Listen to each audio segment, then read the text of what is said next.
রাজধানীর মগবাজারের আদ্দিন হাসপাতালে এসির গ্যাস লিকেজ থেকে এক ওয়ার্ডে 6 শিশুর মৃত্যু হয়েছে। এ নিয়ে বিস্তারিত জানতে সেখান থেকে যুক্ত হচ্ছেন আরিফ হোসেন। আরিফ, একটু আমাদেরকে পুরো ঘটনার বিস্তারিত জানাবেন এবং আপনি যেহেতু ঘটনাস্থলে রয়েছেন, আসলে কিভাবে কি এই গ্যাস এর যে লাইনটি, এসির যে লাইনটি লিকেজ হয়েছে সেটি কিভাবে হলো একটু আমাদের জানাবেন।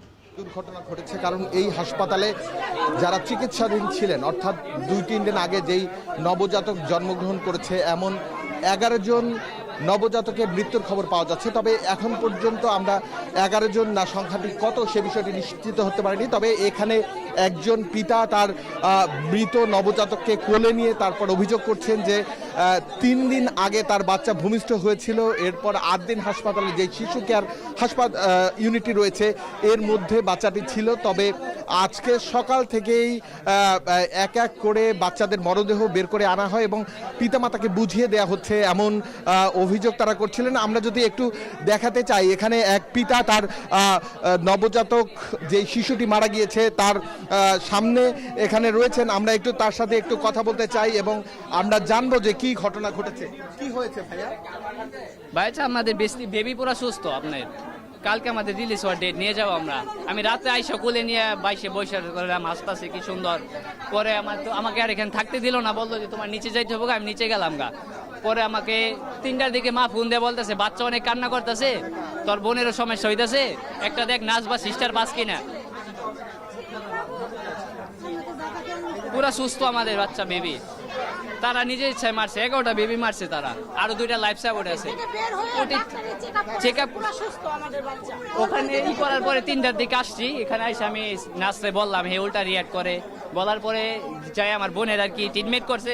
বাচ্চা যে কান্না করতেছে সেটা দেখে নাই, কিছু বলেই নাই, সেটা কিছু বলে নাই। তারপরে আমিও গেছি নিচে। পরে মা আবার 5টার দিকে ফোন দিছে, ফোন দিয়ে বলতেছে কি বাচ্চা তোরা সারা রাত ভরে কান্না করলো, এখন তো ঘুমাচ্ছে। পরে আমার শুনে ভালো লাগলো আর কি, অনেকক্ষণ কান্না করছে, এখন ঘুমাই রয়েছে। তারপরে আবার আধা ঘন্টা পরে আবার ফোন দিয়ে বলতেছে বাচ্চার অবস্থা ভালো না। হ্যাঁ, নার্সের সমস্যা, বাচ্চার অবস্থা ভালো না, তাহলে মৃত্যু উপরে। পরে সাথে সাথে নিয়ে গেলাম, ওখানে মৃত্যু ঘোষণা করলাম। আমাদের পুরো সুস্থ বেবি তারা মারছে ভিতরে থেকে, তারা কোনো পুরা মাইরে আমাকে বলছে নিয়ে যাইতে, তার আগে পরে কোনো ট্রিটমেন্ট নেয় নাই। আপনারা শুনতেই পাচ্ছিলেন এখানে এক নবজাতককে কোলে নিয়ে তার পিতার আহাজারি। শুধু এই যে গতকালকের রাতের যে ছবিটি দেখা যাচ্ছে এই শিশুটির, আপনারা কখন দেখতে এসেছিলেন? আমরা তো আসছি সকালে, আমাদের লোক ছিল, এই যে আমাদের লোক ওনারা কালকে রাত্রে কোলে নিয়ে বাচ্চারা রাইখা গেছে গিয়ে সুস্থ। সকালে ফোন দিছে যে বাচ্চা মারা গেছে। হাসপাতাল কি বলেছে? হাসপাতাল বাকি কিছুই বলে না। রাতে আপনি এখানে ছিলেন? না, রাত্রে ছিলাম না আমি। আপনারা শুনতেই পাচ্ছিলেন যে অবহেলাজনিত বাচ্চাগুলো মারা গিয়েছে এমন অভিযোগ করছেন পরিবারের সদস্যরা। আমরা একটি শিশুকে দেখলাম, এই শিশুটি ভূমিষ্ঠ হওয়ার পর মাত্র 4 দিন জীবিত ছিল। এছাড়া আমরা হাসপাতাল কর্তৃপক্ষের সাথে কথা বলতে চেয়েছিলাম, কিন্তু তাদের মধ্যে কেউ এখন পর্যন্ত আমাদের সাথে কথা বলেনি। আমরা আরও একজন অভিযোগ করছেন, তার বাচ্চাও মারা গিয়েছেন, তিনি কোলে করে শিশুটিকে নিয়ে দাঁড়িয়ে আছেন, যেটি একটি মর্মান্তিক দৃশ্য। যে কারো এই দৃশ্য দেখার পরে কতটুকু ধৈর্য সহকারে থাকতে পারবেন সেটি দেখার বিষয়। কারণ আমরা দেখতে পাচ্ছি একজন পিতা তার নবজাতক শিশুকে কোলে নিয়ে দাঁড়িয়ে আছেন, অভিযোগ করছেন হাসপাতাল কর্তৃপক্ষের অবহেলার প্রতি। এখানে আমরা দেখেছি আইন শৃঙ্খলা রক্ষাকারী বাহিনীর সদস্যরা এসেছেন। আমরা একটু জানতে চাই ভাই, এটা মূল প্রবলেম হলো আজকে আমি রিলিজ নেওয়ার জন্য আসছি। রিলিজ নেব, ওই রিলিজ করার জন্য আমাদেরকে কালকে বলার পরে আমি রাত্রে চলে আসছি। আসার পরে জানতে পারি, একটু রেস্ট নিলাম, রেস্টের পরে হঠাৎ করে আমার ফোন দিছে যে বেবি বমি করতেছে এবং একে একে সবাই করতেছে, 2-3 জনের মতো করতেছে। আমি তাড়াতাড়ি আসি, আমার বেবিকে ওই নার্স কিছু বলতে পারে না, আমি নিয়ে গেছি আমার বেবিকে কর্তব্যরত ডক্টরের কাছে আইসিইউতে। ওইখানে নেওয়ার পরে ওনারা ফার্স্ট সব দেখছে, সম্পূর্ণ সুস্থ বলে ওনারা আমাকে বলেছে। আমি আবার নিয়ে আসার পরে 1 ঘন্টা পরে আবার সবাই মারা যেতেছে, সবাই মরে যাচ্ছে একজনের পর একজন। ওনারা কিন্তু আমাদেরকে বলে না মারা যাচ্ছে, যে মারা যায় তাকে নিয়ে যায়, কিন্তু তারা পুরা ওয়ার্ডের যদি সবাই সরিয়ে ফেলতো তাহলে কিন্তু সব বেঁচে যায়। ওনারা কেউ কোনো পদক্ষেপ নেয় না। একের পর এক যখন মারা যাচ্ছে আবার ওনারা বিলও করতেছে, সবাইকে আনতেছে। পরে আমার মাথায় কি আমার বেবির কি অবস্থা হবে? ওই ওয়ার্ডের যে সমস্যা এটা আমরা জানি না, কারণ একটা ওয়ার্ডের গেটে প্রায় 3টা ওয়ার্ড, কোন ওয়ার্ডের মারা যায় ওটা তো আর আমরা জানি না। পরে আমি ধরে আমার বেবির কাছে ভিতরে ঢুকতে দেয় না, আমার বেবিরে নিয়ে আসছে, আনার পর আমি আবার আইসিইউতে নিয়ে যাচ্ছিলাম, নিতে নিতে দেখি যে আমার বেবি মারা গেছে এবং এই 4 দিন আজকে রিলিজ দিবে, একে একে এরকম 11 জনের মতো মারা গেছে এই পর্যন্ত। ওই রুমের সবাই অসুস্থ। আপনারা শুনতেই পাচ্ছিলেন যে এখানকার এই যে নবজাতককে কোলে নিয়ে তার পিপার দাঁড়িয়ে থাকা, অর্থাৎ মাত্র 4 দিন আগে উনি মারা গিয়েছে। এখানে আমরা একটু দেখতে চাই যে যেই ইউনিটটিতে বাচ্চাগুলো মারা গিয়েছে, আমরা একটু সেই ইউনিটটি আপনাদেরকে দেখাবো এবং এই ইউনিটটিতে এখনো 2 জন বাচ্চা রয়েছেন, তারা খুবই ঝুঁকিপূর্ণ অবস্থায় রয়েছেন এমনটা আমরা জানতে পেরেছি। তবে এখন পর্যন্ত আমরা যেই চিত্র এখানে দেখছি সেখানে আহাজারি বিলাপ, মানে নারী ছেঁড়া ধনের এভাবে চলে যাওয়া, যাদেরকে লক্ষ্য করে পরিবারের অনেক দিনের স্বপ্ন ভালোবাসা সবকিছুকে এভাবে বিদায় দিতে হবে তারা কখনো ভাবেননি। আমরা এখানে দেখতে পাচ্ছি যেই ইউনিটটিতে বলা হচ্ছে যে বাচ্চাগুলো মারা গিয়েছে, সেই ইউনিটটির আমরা এই মুহূর্তে সামনে রয়েছি। আমরা এখানে দায়িত্বশীল কর্মকর্তাদের দেখতে পাচ্ছি, তারা আসছেন, এখানে ঘুরে দেখছেন।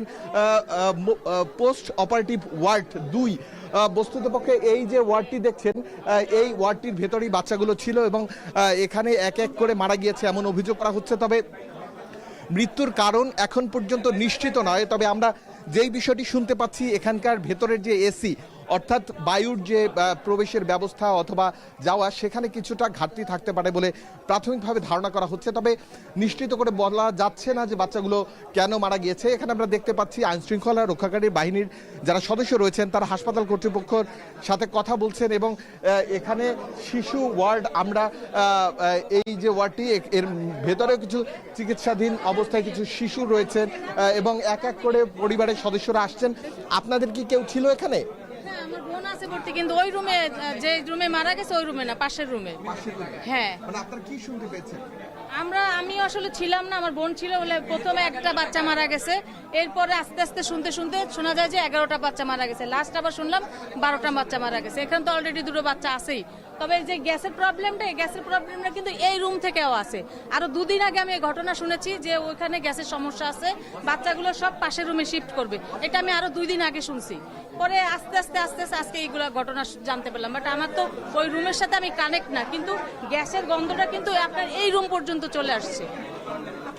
গ্যাসের গন্ধ, একটা বাজে বিশ্রী গন্ধ, আমরা একটু এটা করতে পারি না, সহ্য করতে পারি না। আমি প্রত্যেকদিন কন্টিনিউ থাকি। এসির গ্যাস বলে? হ্যাঁ, এসির গ্যাস এটা। এখানে যারা গার্জিয়ান রয়েছেন, যারা বাচ্চা নিয়ে বিভিন্ন সময় এসেছেন, তারা বলছেন এখানে গ্যাসের যে লিকেজ, সেই লিকেজের গন্ধে বাচ্চাদের এমনটা হয়ে থাকতে পারে বলে ধারণা করছেন প্রাথমিকভাবে যারা আত্মীয় স্বজন রয়েছেন। এখানে আরও এক ব্যক্তি অভিযোগ করছেন মোট 12টি বাচ্চা মারা গিয়েছে এমনটা শোনা যাচ্ছে। তবে এখন পর্যন্ত যেই নির্দিষ্ট সূত্রগুলো, সেই সূত্রগুলো থেকে আমরা কিন্তু কোনোভাবেই নিশ্চিত হতে পারছি না বাচ্চাদের সংখ্যা আদৌ কত। আমরা একটু আরেকজনের সাথে কথা বলতে চাই, ভুক্তভোগী যারাও বাচ্চা মারা গিয়েছে, আমরা একটু শুনবো কি বলেন। কোনো খোঁজ খবরই থাকে না, তারা আমাদের সাথে এরকম আচরণ করে যে মানুষের সাথে মানুষ এরকম আচরণ করে না, সিস্টাররা যে আচরণ করে আমাদের সাথে। তো এখানে 2 নম্বর ওয়ার্ডে অনেকগুলো লোকই ছিল। তো ফজরের আগে আমরা তো সবাই নিচে থাকি, সব চারিপাশে গেট বন্ধ থাকে, আমরা পুরুষ মানুষ আসতে পারি না। তো আমাদেরকে ফোন দিলে আসতে হয়, মোবাইলে নেটও থাকে না, আমরা আসতে পারি না। তো এই সময় মনে করেন যে ফজরের নামাজের পরে আমরা একটু দেখতে চাই যে এই যে ওয়ার্ডগুলো রয়েছে, এখানে বাচ্চাদের ওয়ার্ড এখানে ধারণা করা হচ্ছে এবং যারা আত্মীয় স্বজন রয়েছেন একজন করে তারা আসছেন এবং যেই বাচ্চাগুলো এখানে রয়েছেন তারাও কিছুটা ঝুঁকিতে রয়েছেন। আমরা সেই বিষয়টি জানতে পেরেছি। আমরা একটু উপরে গিয়ে দেখতে চাই, ওখানে আইন শৃঙ্খলা রক্ষাকারী বাহিনীর যারা সদস্য রয়েছেন এবং যারা দায়িত্বশীল কর্মকর্তা রয়েছেন, তারা বিভিন্নভাবে, এটি একটি ডেলিভারি ওয়ার্ড। আমরা একটু যদি সামনের দিকে যাই তাহলে আমরা দেখতে পাবো যে আসলে এই ওয়ার্ডগুলোতে যেই নবজাতক শিশুর মৃত্যু হয়েছে সেই সম্পর্কে তারা কি বলতে চান। আমরা একটু সামনের দিকে দাঁড়িয়ে দেখতে চাই যে আসলে কি হচ্ছে এখানে দায়িত্বশীল কর্মকর্তারা ছিলেন, তাদের সাথেও আমরা একটু কথা বলতে চাই। আসলে বাচ্চাদের যে মৃত্যু সংখ্যাটি সেটি আমরা নিশ্চিত হতে চাই। এখানে অবশ্য আইন শৃঙ্খলা রক্ষাকারী বাহিনীর পক্ষ থেকে একটি সংবাদ সম্মেলন হচ্ছে মনে হয়। আমরা একটু যদি তাদের কাছে একটু জানতে চাই, অথবা যারা দায়িত্বশীল কর্মকর্তা রয়েছেন তাদের কাছে একটু জানতে চাই যে আসলে সংখ্যাটি কত, সেই বিষয়টি আমরা নিশ্চিত করে বলতে পারবো। এখানে যারা হাসপাতাল কর্তৃপক্ষ রয়েছেন তারা এখন কথা বলতে চাইবেন এবং তারা কথা বলবেন যে কিভাবে এটি হচ্ছে।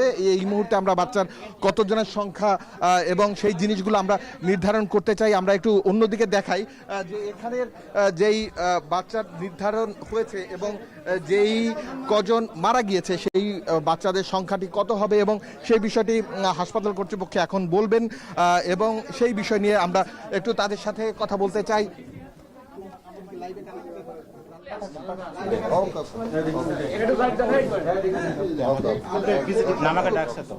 দেখতে চাই কর্তৃপক্ষ কি বলেন। আমরা যে বিষয়টি এখন পর্যন্ত শুনতে পাচ্ছি 11 জন শিশু মারা গেছে, কিন্তু অপরপক্ষ থেকে কেউ কেউ অভিযোগ করেছেন সেই মৃত্যুর সংখ্যাটি একজন বেড়ে অর্থাৎ 12 জন হয়েছে। এখানে আমরা দেখতে পাচ্ছি যারা কর্তৃপক্ষ রয়েছেন, আইন শৃঙ্খলা রক্ষাকারী বাহিনী রয়েছেন অথবা হাসপাতাল কর্তৃপক্ষ, তারা নির্ধারণ করবেন কতজন বাচ্চা এখন পর্যন্ত নিহত হয়েছে। তবে আমরা বেশ কিছু শিশুকে দেখেছি, নবজাতক যাদের বয়স 1 দিন 2 দিন 3 দিন অথবা 4 দিন, যারা এখন পর্যন্ত পৃথিবীর আলো ছায়া ঠিকভাবে দেখে উঠতে পারেননি এবং চোখ বুঝে পৃথিবীর মায়া দেখার আগে এমন ধরনের একটি দুর্ঘটনা যেটি এসির যেই গ্যাস রয়েছে সেই গ্যাস লিকেজের কারণে বাচ্চারা তাদের শ্বাস নিতে পারেননি এবং আজকের ভোর থেকেই মূলত পক্ষে এই ধরনের ঘটনা ঘটছে বলে আমরা জানতে পারছি। এছাড়া এখানে হাসপাতাল কর্তৃপক্ষ, এছাড়া যারা আত্মীয় স্বজন রয়েছেন বাচ্চারা, তারা বলছিলেন 2 দিন আগে থেকে এই ধরনের গ্যাসের লিকেজের গন্ধ তারা পাচ্ছিলেন। তারা হাসপাতাল কর্তৃপক্ষকে অভিযোগ করেছেন, যারা নার্স রয়েছেন, যারা দায়িত্বশীল রয়েছেন তাদের কাছে অভিযোগ করেছেন। তবে সেই অভিযোগের কেউ তোয়াক্কা করেনি এবং যার ফলশ্রুতিতে 11টি নবজাতকের জীবন দিয়ে গুনতে হচ্ছে সেই মাসুল। এছাড়া আমরা এখানে কথা বলেছিলাম আইন শৃঙ্খলা রক্ষাকারী বাহিনীর সাথে, তারা আমাদেরকে এখন পর্যন্ত পরিপূর্ণ হিসাবটা দিতে পারেননি, তবে সেই হিসাব তারা দিবেন, নিশ্চয়ই পোস্টমর্টম করবেন। আপনি নিশ্চয়ই দেখতে পাচ্ছেন একজন নবজাতককে নিয়ে কোলে করে নিয়ে তার বাবা ইতিমধ্যেই সামনে এসেছেন এবং তার মামা, আমরা একটু তার সাথে কথা বলতে চাই যে কি ঘটনা ঘটেছিল। তার সাথে আমরা কিছুক্ষণ আগেও কথা বলেছি। এই যেই অকাল মৃত্যু, এই মৃত্যুর তারা বিচার চান এবং এই নবজাতকের এই অবহেলাজনিত মৃত্যু তারা কোনোভাবেই মেনে নেবেন না বলে তারা জানিয়েছেন। তারা এর দায়িত্বশীল কর্তৃপক্ষ যারা রয়েছেন তাদের কাছে বিচার চান। আমরা একটু তার মামার সাথে আগে কথা বলতে চাই যে এখানে সকাল থেকে যে কয়জন বাচ্চা এসেছেন তাদের সবাইকেই তাদের বিল পরিশোধ করে যেতে হয়েছে, এমনটাও আমরা অভিযোগ পাচ্ছি বিভিন্ন জায়গা থেকে। আমরা যদি একটু তার সাথে কথা বলতে চাই যে তারা কি ধরনের বাচ্চা কান্না করার পরে আবার আমি বাইরে যাই বসে রয়েছি।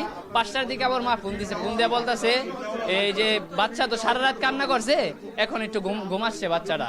পরে আমার শুই না ভালো লাগলাম, সারা রাত কান্না করছে এখন ঘুমাচ্ছে, ঠিক আছে। আধা ঘন্টা পরে আবার মা ফোন দিছে, কয় বাচ্চার অবস্থা ভালো না। সাথে সাথে আমি দৌড়াই উপরে 5 তলায় নিয়ে গেলাম, 5 তলায় নিয়ে উঠে রাখলাম। রাখার পরে বললো তুমি বাইরে যাও, আমরা দেখতেছি। তারপরে আপনি 5 মিনিট পরে আর কি জানাইলো আমাদের বাচ্চা মৃত্যু। তারপরে ওয়ার্ডের এক এক করে যেই বাচ্চা নিয়েছে একটাও ফিরে আসে নাই। আচ্ছা, একটু কি বলবেন কি কারণে মারা গেছে বলে জানতে পারলেন? আর হেরা বলে ওই যে আপনার এসি নাকি সমস্যা ভিতরে, আর কি আপনার ওই এসি যে সমস্যা এটা দেখবে না, আমরা তো আর জানি না ভিতরে। আর এখানে মূলত পুরুষরা একেবারে মূলত অবহেলিত, আমাদের মানে কোনো কথা বলতে দেয় না, কিছু করতে দেয় না। মহিলারা তো সব পারে না, হেরা নিজে অসুস্থ। আমার মা ছিল, হে নিজে অসুস্থ। আমরা দেখছিলাম যে এখানকার যে কি অবস্থা, অর্থাৎ এখানে যারা কর্তৃপক্ষ রয়েছেন যারা জানাতে চেয়েছিলেন যে কি ধরনের তথ্য কি, সে বিষয়টি কিন্তু এখন পর্যন্ত নিশ্চিত হয়ে আমাদেরকে জানাতে পারছেন না। তবে এখন পর্যন্ত আমরা জানতে পেরেছি সকাল থেকে 11 জন শিশুর মারা গিয়েছে এই অবহেলাজনিত কারণে, এমনটা অভিযোগ রয়েছে। হাসপাতাল কর্তৃপক্ষের সাথে আমরা কথা বলার চেষ্টা করেছিলাম, তারা আমাদেরকে এখন পর্যন্ত নিশ্চিত করে কিছু জানায়নি। আমরা একটু ওয়ার্ডগুলোর দিকে যাব যেখানে রয়েছে পরিবারের সদস্যরা, আমরা একটু তাদের কাছ থেকে ঘুরে আসবো। আমরা একটু দেখব তারা কি বলছেন, তারা কি করছেন। এখানে যেই শিশুরা এখানে রয়েছেন তারা মধ্যবিত্ত, নিম্ন মধ্যবিত্ত পরিবারেরই, কারণ আপনারা নিশ্চয়ই জানেন যে এখানে ডেলিভারি যেই খরচ, সেই খরচটি অন্যান্য হাসপাতালের তুলনায় অনেক কম, যে কারণে আস্থার জায়গা হিসেবে অনেকে আদ্দিন হাসপাতালকে বেছে নিয়েছেন আগে, যার ফলশ্রুতিতে এই যে দুর্ঘটনাটি ঘটলো, এই দুর্ঘটনার অভিযোগ কিন্তু কয়েকদিন আগে থেকেই এখানে বলা হচ্ছিল ছিল। আমরা দেখতে চাই ঘুরে ঘুরে যে এই হাসপাতালের মধ্যে যে ইউনিটগুলো, এখানে নবজাতক শিশুরা জন্মগ্রহণ করার পরে তাদের কিন্তু আশপাশের হাসপাতালে নিয়ে যান। এই যে বাবা আমার সামনে দেখতে পাচ্ছেন, তিনি আসলেই জানেন না যে এখন তার করণীয় কি, তিনি কোথায় গেলে এর বিচার পাবেন। কারণ নারী ছেঁড়া ধন সবার কিন্তু অনেক কষ্টের হয়। এছাড়া পরিবারের যে পরিকল্পনা, সেই পরিকল্পনা কিন্তু 11টি পরিবারের জন্য মুহূর্তেই হারিয়ে গেল। আমরা আরও কিছু মানুষের সাথে কথা বলবো, এখানে সামনে যারা রয়েছেন তাদের কাছ থেকে আমরা জানবো যে আসলে ভবিষ্যৎগুলো কি হতে পারে। এখানে আশপাশের যে ইউনিটগুলো রয়েছে সেখানেও কিন্তু বেশ কিছু বাচ্চা ভর্তি রয়েছে। তাদের পরিবারের যারা সদস্য রয়েছেন তারা অভিযোগ করছেন এই বাচ্চারাও গ্যাস লিকেজের যেই গন্ধ, সেই গন্ধ পাচ্ছেন। এখানে আপনারা দেখতে পাচ্ছেন যে এক মা কান্না করছেন, আহাজারি করছেন। তিনি তার বাচ্চাকে হারিয়েছেন, এমন অনেক লাল নীল বেদনা এখানে কিন্তু প্রত্যেকটা হাসপাতালের গুংড়ে গুংড়ে কাঁদাচ্ছে। অর্থাৎ এখানে যারা আসছেন অন্যান্য রোগীরাও তারাও যথেষ্ট আবেগপ্রবণ হয়ে পড়েছেন। এই যে অকাল মৃত্যু, এই মৃত্যু কেউই মানতে পারছেন না। এবং আমরা একটা হাসপাতাল কর্তৃপক্ষের সাথে কথা বলার চেষ্টা করেছিলাম, তারা আমাদেরকে এখন পর্যন্ত কোনো কিছু নিশ্চিত করে জানায়নি এবং আমরা সেই হিসেব অনুযায়ী সামনে কথা বলতে চাই। আমরা যদি একটু জানতে চাই যে কি হয়েছিল ভাইয়া, আপনারা এখন পর্যন্ত কি শুনেছেন? আমরা এখন পর্যন্ত শুনেছি যে কর্তৃপক্ষ বলছে 6 জন বাচ্চা মারা গেছে, আর যাদের বাচ্চা মারা গেছে এরকম বলতেছে যে 11 জন। এটাই শুনছি আমরা এখন পর্যন্ত। এবং হয়তো 2-1 বাচ্চা নাকি হয়তো এরা আগেই যখন মারা গেছে ওদেরকে বলছে যে না, এটাকে তো কোনোভাবেই অ্যাকসেপ্ট করা যাবে না। এখানে দেখতে হবে যে, এখন আমরা বলতে পারি না, এখানে দেখতে হবে যে কর্তৃপক্ষের অবহেলা ছিল কিনা।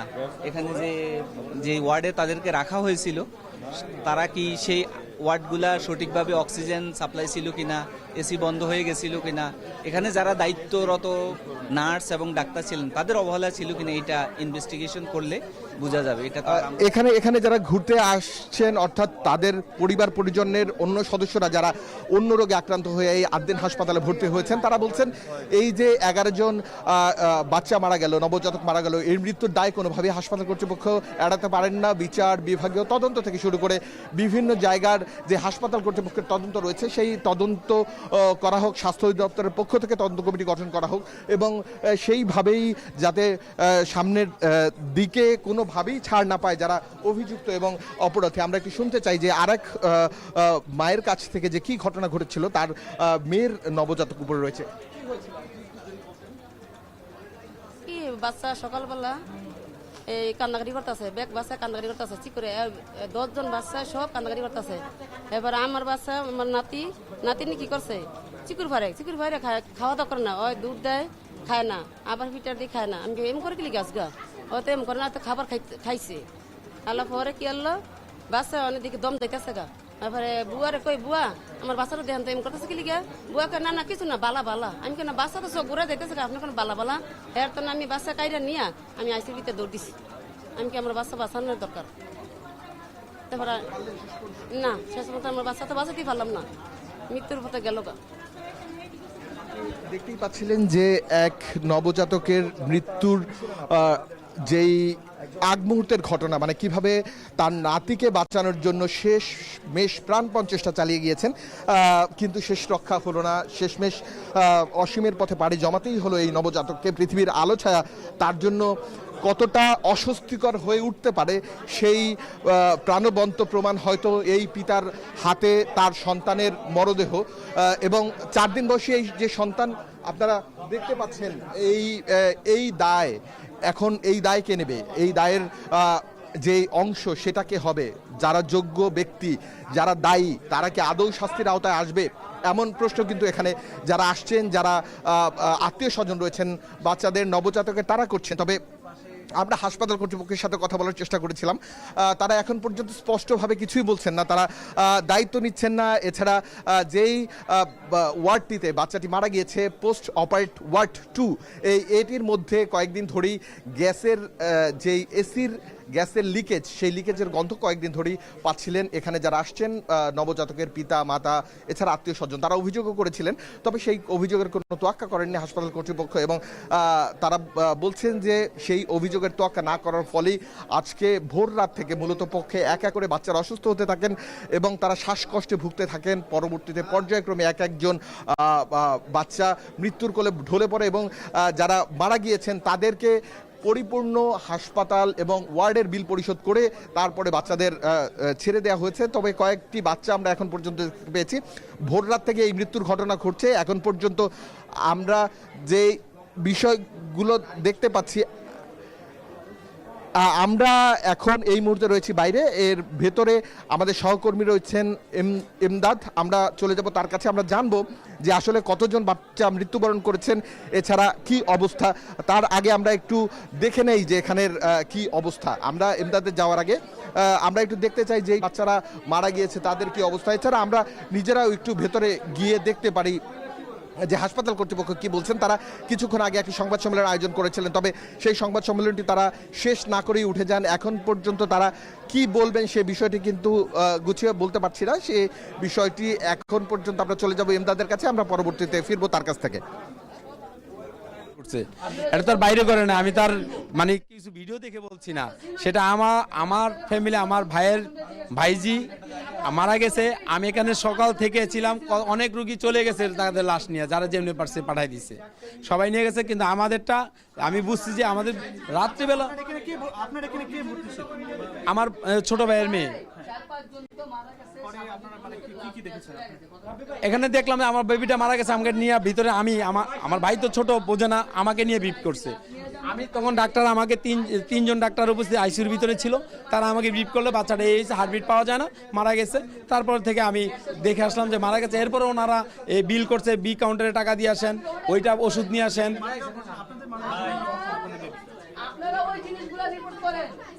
হ্যাঁ, মারা যাওয়ার ঘটনাটা 7টার দিকে, 7টার আগে, 7টার আগে, হ্যাঁ 7টা 6:30 হবে। এরপরে মূলত কি হয়েছে? এরপরে থেকে এই যে আমরা সবাই মিলে তোর রুমে গেছি, রুমে গিয়ে এই যে দোকানে পুরুষ ঢুকতে দেয় না, ওই রুমে কোনো পুরুষ ঢুকতে দেয় না। মহিলা মানুষ গ্রাম থেকে এসি কি জিনিস এরা তো বোঝে না বোঝার কারণে আজকের এই ঘটনাটা ঘটছে। ওনারা এসি বন্ধ করে দিচ্ছে, একটা জানালা নাই, একটা বদ্ধ ঘরের ভিতরে বাচ্চা পোলাবান কিভাবে থাকে, কার্বন ডাইঅক্সাইডের উৎপন্ন হইয়া আজকের এই ঘটনাটা ঘটছে। তাদের একটা নার্স, একটা শিক্ষক কিছু ছিল না, ডাক্তার কিছু ছিল না। সারা রাত্র সকালে নিজ দায়িত্বে হসপিটালে নিছি, আইসিইউতে নিছি আমরা নিজ দায়িত্বে। পরে মূলত কি হয়েছে? আইসিইউতে নেওয়ার পরে তো বাচ্চা ওখানে মারাই গেছে, পরে ডাইকা নিয়ে বললো মারা গেছে। এরপরে ওষুধ আনো, এইটা আনো, মরা ব্যক্তির ওষুধ আনতে বলে। মূলত এই যে আপনারা তো ভাবলেন যে একজনই মারা গেছে, একাধিক জনে মারা গেছে, এই বিষয়টা আপনারা কিভাবে নিশ্চিত? একজন করে পাহারা করতে বাচ্চা দিয়ে দিতে চাল, ভাই লয়ে যান, টাকা লাগবো না জানগা, ওই যে বিল টিল আছে না, কিছু লাগবো না, দায়িত্ব দিয়ে নিজেকে গাড়িতে পাঠাই দিচ্ছে। হ্যাঁ, আমরা দেখছিলাম যে হাসপাতালের যে গাফিলতি, এতগুলো নিষ্পাপ শিশু মারা গেছে। তো আদিন হাসপাতাল থেকে এই ছিল আমার কাছে সর্বশেষ।